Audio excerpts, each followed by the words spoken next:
అంటే గవర్నర్ చెప్పినటువంటి విధంగా వీళ్ళు అందజేస్తే కానీ గవర్నర్ ఏ సమయమైనా పెట్టుకోవచ్చు. కాకపోతే గవర్నర్ షెడ్యూల్ కూడా వాళ్ళు చూడాల్సినటువంటి అంశం. ఎందుకంటే రేపు అక్కడ ప్రమాణ స్వీకారం ఉంది కాబట్టి మళ్ళీ అక్కడి నుంచి ఇక్కడికి గవర్నర్ రావాలి. గవర్నర్ ఇక్కడ అందుబాటులో ఉంటే మాత్రం ఏ క్షణమైనా వాళ్ళు ప్రమాణ స్వీకారానికి వెళ్ళిపోవచ్చు. ఎందుకంటే చెన్నైలోనే ఉంటారు కాబట్టి చెన్నై ఇండోర్ స్టేడియంలోనే ఏర్పాట్లు జరిగాయి కాబట్టి కేవలం అక్కడి నుంచి రావడానికి కేవలం ఒక హాఫ్ అన్ అవర్ 1 అవర్లోనే వచ్చి ఆ ప్రక్రియ ఎక్కువసేపు ఉండదు. దాదాపు 1 అవర్ 1.5 అవర్లోనే అది కంప్లీట్ అయ్యే అవకాశం ఉంటుంది కాబట్టి సో ఆ రకమైనటువంటి పరిస్థితులు అక్కడ నెలకొంటాయి. సో ప్రజెంట్ గవర్నర్ షెడ్యూలే ఇప్పుడు కీలకంగా మారింది. ఒకవేళ అక్కడి నుంచి గ్రీన్ సిగ్నల్ వచ్చినప్పటికీ కూడా గవర్నర్ ఎప్పుడు మళ్ళీ తిరిగి చెన్నై వస్తారు. చెన్నై వచ్చిన తర్వాతనే ఈ ప్రక్రియ ప్రారంభమవుతుంది కాబట్టి ఆ రకమైనటువంటి ఇప్పుడు గవర్నర్ షెడ్యూల్ని బేస్ చేసుకునే సీఎంగా ప్రమాణ స్వీకారం చేయడానికి విజయ్ షెడ్యూల్ కూడా పెట్టుకోవాల్సి ఉంటుంది. సో ఆ రకమైనటువంటి ఏర్పాట్లు చేసుకోవాలన్నా కూడా ఇప్పుడు గవర్నర్ చెప్పేటువంటి మాటే కీలకంగా ఉంటుంది కాబట్టి సో గవర్నర్ ఏం చెప్పబోతున్నారు అక్కడ నుంచి గ్రీన్ సిగ్నల్ ఇచ్చిన తర్వాత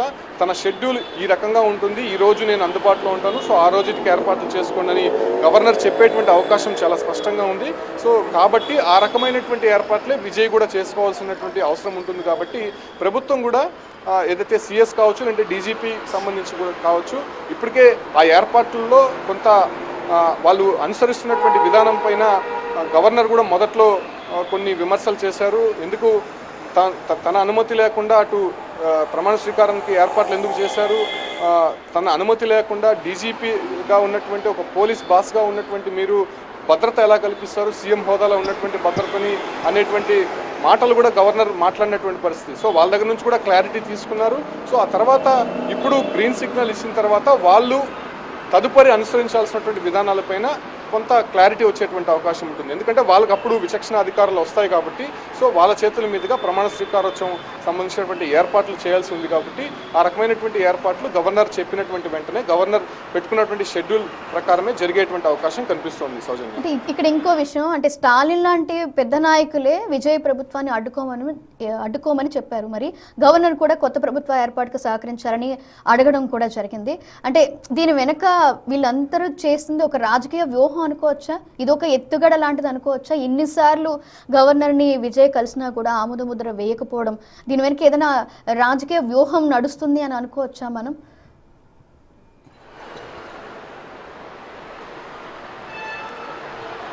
అంటే మొదటి నుంచి గవర్నర్ వ్యవహరిస్తున్నటువంటి తీరుకు సంబంధించి అటు కాంగ్రెస్ పార్టీ కావచ్చు ఇటు లెఫ్ట్ పార్టీలు ఉన్నటువంటి సినీ రాజకీయానికి చెందినటువంటి వారంతా కూడా విమర్శలు వ్యక్తం చేస్తున్నారు. అసలు బల నిరూపణ చేసుకోవాల్సింది విజయ్కి ఉన్నటువంటి ఆప్షన్. సో అతను అసెంబ్లీలో బల నిరూపణ చేసుకోకపోతే దాన్ని డిజాల్వ్ చేయొచ్చు.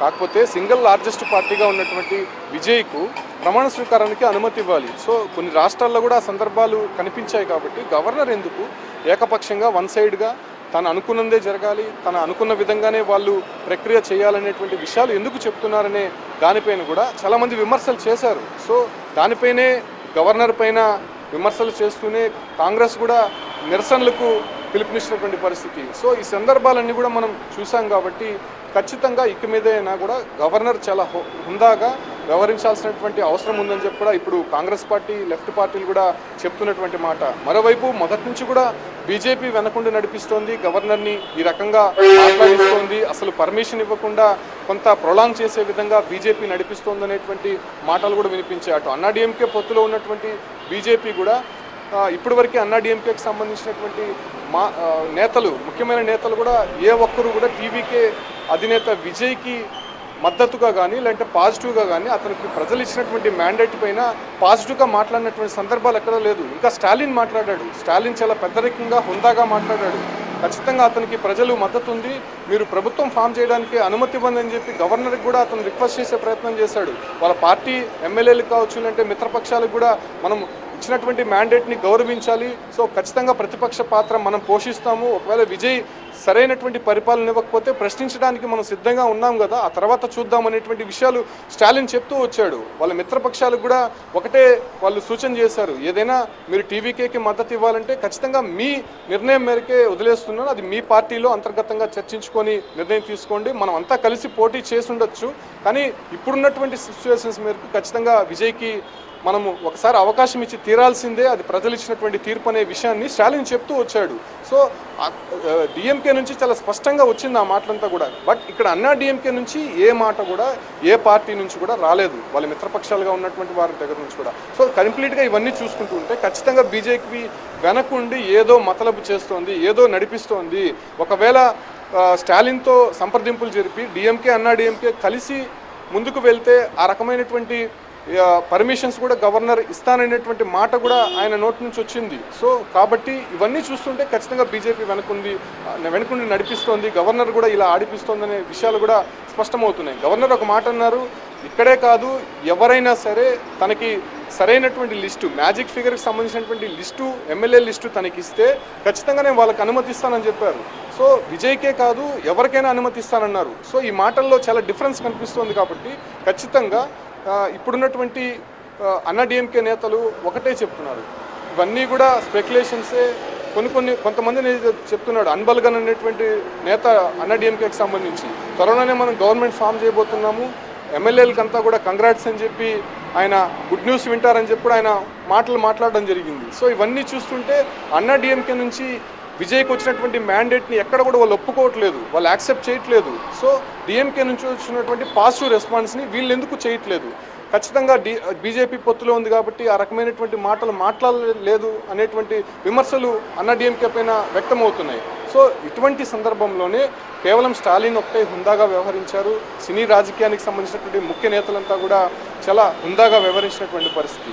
సో ఈ సందర్భంగానే ఫైనల్గా చాలా ఇబ్బందులు. ఉమాశంకర్, ఒకవేళ మీరన్నట్లే అలా చేసినట్లయితే ఒక బీజేపీ ఒక రాజకీయ వ్యూహంలా వ్యవహరిస్తుంది అనుకోవచ్చు అనుకుంటే 4 సార్లు కలిసిన విజయ్కి గవర్నర్ పార్టీ మద్దతు, ప్రభుత్వానికి ఏర్పాటుకు మద్దతు ఇవ్వట్లేదు.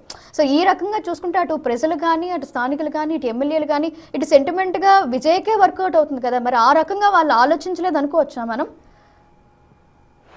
ఇంకాస్త హైప్ క్రియేట్ అవుతుంది కదా విజయ్ పార్టీకి. 100% ఇదే మాటే ఎమ్మెల్యేలు కూడా చెప్పారు. ఒకవేళ వీళ్ళు ఈ రకంగా వ్యవహరిస్తే, గవర్నర్ ఈ రకంగానే మాట్లాడితే ఖచ్చితంగా మనం అంతా రాజీనామా చేసి మళ్ళీ ప్రజల్లోకి వెళ్దాం. ప్రజలు మ్యాండేట్ మనకి ఇచ్చారు, ప్రజలు మద్దతు మనకు ఉంది. ఈసారి 108 కాదు 200కు పైగా సీట్లు తెచ్చుకొని మనం ఏకంగా గవర్నమెంట్ ఫామ్ చేస్తాం. అప్పుడు ఏ గవర్నర్ మాట్లాడరు, ఏ ఒక్క పార్టీ మద్దతు మనకు అవసరం లేదు కదా అనేటువంటి మాటల్ని టీవీకే ఎమ్మెల్యేలు చెప్పారు. విజయ్కి ధైర్యం చెప్పేటువంటి ప్రయత్నం చేశారు. నిజంగా విజయ్ని చూస్తే నలిగిపోయాడండి. మొదటి నుంచి కూడా అసలు ఎన్నికల్లో లేనటువంటి ట్విస్టులు, ఎన్నికలు జరిగేటువంటి సమయాల్లో చాలా పార్టీలు కూడా అనేకమైనటువంటి వ్యూహాలు పన్నుతూ ఉంటాయి. మొదటగా వచ్చినటువంటి పార్టీ విజయ్కి మద్దతు ఏ రకంగా ఉంటుందో ఊహించలేనటువంటి పార్టీ. ఇంకా హైలైట్ ఏంటంటే ఎగ్జిట్ పోల్స్లో అసలు విజయ్కి ఎక్కడా కూడా లేదు, కేవలం 1-2 పల్సు తప్ప విజయ్కి ఎక్కడ కూడా మద్దతు లభించలేదు. అక్కడ కూడా డిఎంకేనే మెజారిటీగా సీట్లు గెలుచుకుంటే మళ్ళీ ఫామ్ చేస్తాయని చెప్పి కూడా ఎగ్జిట్ పోల్స్ చాలా స్పష్టంగా చెప్పాయి. సో ఇటువంటి సందర్భంలోనే అసలు ఏం జరుగుతోంది? దాదాపు 5 రోజులు అయిపోయింది, కేవలం 6 సీట్లు రావాలి. నిన్న 4 సీట్లు వచ్చినా ఇంకా 2 సీట్లు రావాలి. సో ఇవన్నీ కూడా టీవీకే ఎమ్మెల్యేలు చాలా విసిగిపోయారు.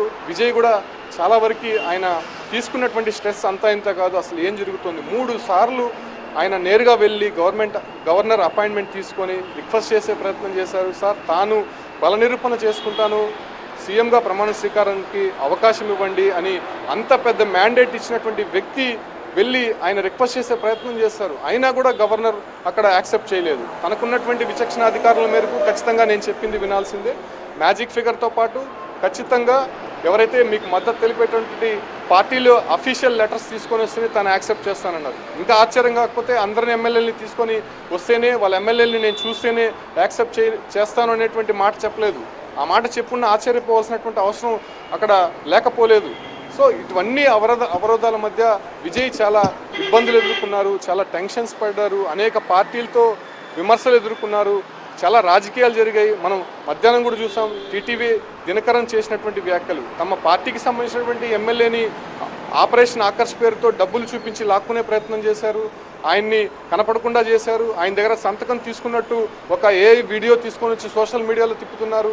ఎందుకు ఇవన్నీ చేస్తున్నారు? అసలు మా పార్టీ తరఫున మా కామరాజ్ ఇచ్చినటువంటి ఎమ్మెల్యే అఫీషియల్ లెటర్ని గవర్నర్కి సమర్పించారు కదా, మరి ఆ లెటర్ని బయట పెట్టండి అనేటువంటి మాటలు కూడా వాళ్ళు చెప్పినటువంటి పరిస్థితి. సో ఇవన్నీ కూడా రాజకీయంగా ఎన్నికలు అయిపోయిన తర్వాత కూడా విజయ్ ఎదుర్కొన్నారు. సాధారణంగా ఎవరైనా గెలిచిన తర్వాత ఫ్రీ హ్యాండ్గా ఉంటారు, చాలా సంతృప్తిగా ఉంటారు, ఎంజాయ్ చేస్తారు పదవిని. బట్ విజయ్ గెలిచిన తర్వాత 108 సీట్లు తమిళనాడులో గెలుచుకున్నారంటే అంత ఆషామాషి కాదు. సో అటువంటి మాస్ లీడర్గా ఉన్నటువంటి విజయ్ ఎన్నికల తర్వాత కూడా చాలా అవరోధాలు ఎదుర్కొన్నారు, చాలా టెన్షన్స్ పడ్డారు. పార్టీ ఎమ్మెల్యేలు చాలా సపోర్ట్గా విజయ్కి ఉన్నారు కాబట్టి సరిపోయింది. కానీ ఒకవేళ పార్టీ ఎమ్మెల్యేలు చేజారిపోయినుంటే వాళ్ళు ఏ క్షణమైనా కూడా అటు డిఎంకే కావచ్చు, అన్నా డిఎంకే కావచ్చు, గవర్నమెంట్ ఫామ్ చేసేటువంటి సందర్భాలు ఉన్నాయి. అటు ఖచ్చితంగా జరిగేటువంటి సిచ్యువేషన్స్ కూడా కనిపించింది. సో కాబట్టి విజయ్ అవన్నీ కూడా ఎదుర్కొని ముందుకు వెళ్ళారు కాబట్టి ఈరోజు సక్సెస్ఫుల్ మ్యాన్గా నిలిచాడు. విజయ్ని దళపతి కాదు, ఇప్పుడు ఒక లీడర్షిప్ ఉన్నటువంటి నాయకుడు, నిజమైనటువంటి నాయకుడు అనేటువంటి విషయాలు ప్రస్తుతం తమిళనాడు వ్యాప్తంగా కూడా చర్చించుకుంటున్నారు, ఆయనకి మద్దతు తెలుపుతున్నారు. విజయ్ పార్టీకి గ్రౌండ్ లెవెల్లో కార్యకర్తలు కావచ్చు, అంటే క్యాడర్ లేకపోయినప్పటికీ కూడా తన అభిమానులే తన క్యాడర్, తన అభిమానులే తన మీడియా, తన అభిమానులే తనకి పూర్తిగా మద్దతు ఉంటారు అనేటువంటి విషయాన్ని మాత్రం విజయ్ నమ్మారు. ఆ రకంగానే ఎన్నికలకు వెళ్ళారు. కరూరు ఘటన మనం చూడొచ్చు. సో అటువంటి ప్లేసెస్లో సాధారణంగా జరిగేటువంటి సందర్భాలు చాలా వరకు ఉన్నాయి, చాలామంది చనిపోయి ఉన్నారు. సో అటువంటి ఘటనలో విజయ్ని ఢిల్లీకి వరకు పిలిపించి విచారించినటువంటి పరిస్థితి.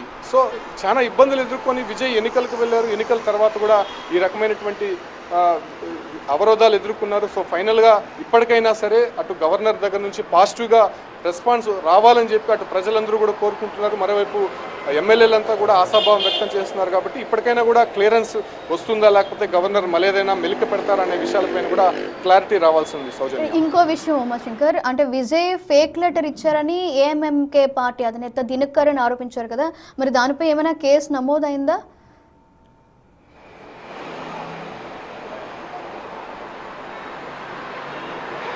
యాక్చువల్గా దానిపైన చర్చ మాత్రమే జరిగింది. అది రాజకీయ కోణంలో చేశారనే మాటని అటు టీవీకే వర్గాలు చెప్తున్నాయి.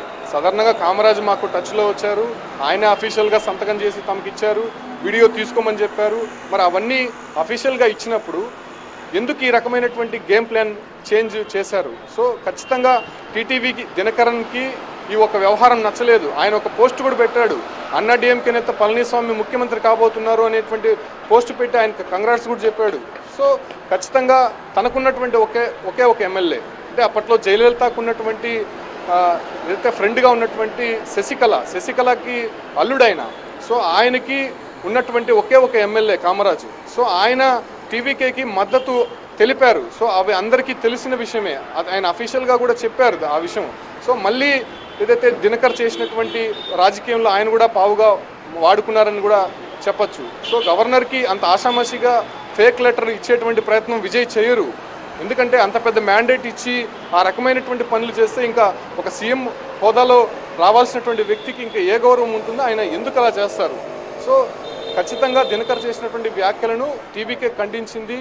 అటువైపు కావాలనే దినకర్ ఈ రకమైనటువంటి వ్యాఖ్యలు కామరాజ్ దగ్గర చేయించడమే కాకుండా అతను లేనిపోయినటువంటి స్పెక్యులేషన్స్ తమిళనాడులో ప్రజల్ని కన్ఫ్యూజ్ చేయడానికి మళ్ళీ ఈ రకమైనటువంటి వ్యాఖ్యలు చేస్తున్నారు. అంటే మొన్నటి దాకా సైలెంట్గా ఉన్నటువంటి దినకరు నిన్న ఆల్మోస్ట్ గవర్నర్ గ్రీన్ సిగ్నల్ ఇచ్చేస్తారనేటువంటి ఒక మాట చెప్పగానే ఆయన తెరపైకి రావడము, నేరుగా వెళ్ళి గవర్నర్ని కలిసి ఈ విధంగా మా ఎమ్మెల్యే కనిపించట్లేదు, లేకపోతే పళనిస్వామికి తాను మద్దతు తెలుపుతున్నాను, తనకున్నటువంటి ఒక ఎమ్మెల్యే కామరాజు అన్కండిషనల్గా పళనిస్వామి ముఖ్యమంత్రి అవ్వాలని చెప్పి కోరుకుంటున్నట్టు ఆయన లేఖ ఇవ్వడం. సో ఇవన్నీ కూడా ఒక డ్రామా ఆర్టిస్టుగా టీవీకే వర్ణిస్తోంది. సో ఖచ్చితంగా దాన్ని ఖండించి ఇవన్నీ జరిగినటువంటి విషయాలన్నీ కూడా అవాస్తవము. అసలు కామరాజు వాళ్ళు కన్సల్ట్ అయినటువంటి విషయం తెలిసిందే. అసలు కామరాజే కాదు, అన్నా డిఎంకేలో మెజారిటీ ఎమ్మెల్యేలంతా కూడా విజయ్కి టచ్లోకి వెళ్ళారు. బట్ విజయ్ ఆ ఒక ప్రొసీజర్ చేయలేదు. ఎందుకంటే ఆపరేషన్ ఆకర్ష్ పేరుతో ఖచ్చితంగా ఎమ్మెల్యేలు వచ్చేస్తారని చెప్పి మొదటి నుంచి కూడా అనుకుంటూనే ఉన్నారు. ఒక్క మాట అంటే ఖచ్చితంగా విజయ్ ముందు వచ్చి వాలిపోతారని చెప్పి అందరూ కూడా ఆశించారు. సో అవే జరుగుతున్నాయని కూడా తెలిసింది 1-2 రోజుల్లో కూడా మొదట్లో. సో ఆ తర్వాత విజయ్ కూడా చాలా హుందాగా వ్యవహరించారు. ఖచ్చితంగా ఏదైనా జరిగినా కూడా వాళ్ళతో చర్చలు జరిపి వాళ్ళకి కావాల్సినటువంటి డిమాండ్లను తీసుకున్న తర్వాతే తాము ముందుకెళ్తామని చెప్పి కూడా విజయ్ హుందాగా వ్యవహరించి ఆ రకమైనటువంటి పందాలోనే విజయ్ నడిచినటువంటి నేపథ్యంలోనే ఇవాళ సక్సెస్ అయ్యారు. లేకపోతే అన్నా డిఎంకే నుంచో లేకపోతే డిఎంకే నుంచో ఎమ్మెల్యేలు లాక్కోవాలంటే నిమిషం పని అది అది ఆల్మోస్ట్ అన్నా డిఎంకే నేతే షణ్ముఖమే బహిరంగంగా ప్రకటించారు, నేను టచ్లో ఉన్నాము, పిలిస్తే వెళ్ళిపోతామని చెప్పి ఆయన కూడా బహిరంగంగా చెప్పినటువంటి సందర్భాలు మనం చూసాం. సో అలాంటి పనులు విజయ్ చేయలేదు, చాలా హుందాగా వ్యవహరించారు. చిన్న పార్టీల నుంచే తాము మద్దతు తీసుకుంటున్నట్టు తెలిపారు, ఎందుకంటే చిన్న పార్టీలు గ్రౌండ్ లెవెల్లో ఇక్కడ ఉంటాయి కాబట్టి. సో వాళ్ళంతా కూడా తమకి మద్దతు ఇస్తే ఫ్యూచర్లో ప్రభుత్వం ఏర్పాటు చేసిన తర్వాత వాళ్ళ సహాయ సహకారాలు కావచ్చు, లేదంటే ప్రజా సంక్షేమంలో ప్రజాపాలనలో వాళ్ళని కూడా భాగస్వాములు చేయాలనేటువంటి ఒక ఆలోచనతో విజయ్ ముందుకెళ్ళినట్టయితే మాత్రం రాజకీయ విశ్లేషకులు చెప్తున్నారు. రాజకీయ విశ్లేషకులు కావచ్చు, లేదంటే ఇచ్చేటువంటి సలహాదారులంతా కూడా విజయ్ని చూసి చాలా హుందాగా వ్యవహరించినటువంటి తీరుని చూసి వాళ్ళు అప్రిషియేట్ చేస్తున్నటువంటి పరిస్థితి కనిపిస్తోంది. సౌజన్య, ఉమాశంకర్, ఇంకొక క్వశ్చన్, అంటే ఇప్పటి వరకు విజయ్ ఆయన ఇంటి దగ్గర నుంచి బయలుదేరారని మనకి తెలిసిన విషయమే. అయితే ఇప్పుడు అంటే అటు వీసీకే ఎమ్మెల్యేనా లేకపోతే టీవీకే ఎమ్మెల్యేనా, అసలు గవర్నర్ని కలుస్తారా, అసలు గవర్నర్ని ఈరోజు కలిసే అవకాశం ఉందా, అపాయింట్మెంట్ ఇచ్చారా, దానికి సంబంధించి అప్డేట్స్ ఏంటి?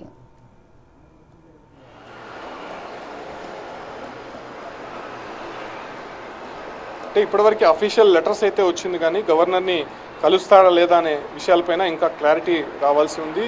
సో ఇప్పుడే వచ్చినటువంటి information, TVK will meet governor at 6 PM. So 6 గంటలకి అపాయింట్మెంట్ ఇచ్చినట్టయితే తెలుస్తుంది. సో ఆ ఒక్క గవర్నర్ దగ్గరికి విజయ్ వెళ్తారా, లేకపోతే వాళ్ళ క్యాడర్ ఎవరన్నా వెళ్ళి గవర్నర్కి ఇచ్చినటువంటి విధంగా లిస్టుతో పాటు అటు అఫీషియల్ లెటర్స్ కూడా ఇచ్చే ప్రయత్నం చేస్తారా, ఇంకా క్లారిటీ రావాల్సింది. బట్ 6 గంటలకి ఉమాశంకర్, ఒక నిమిషం మీరు హోల్డ్లో ఉండండి, ఒక బ్రేకింగ్ న్యూస్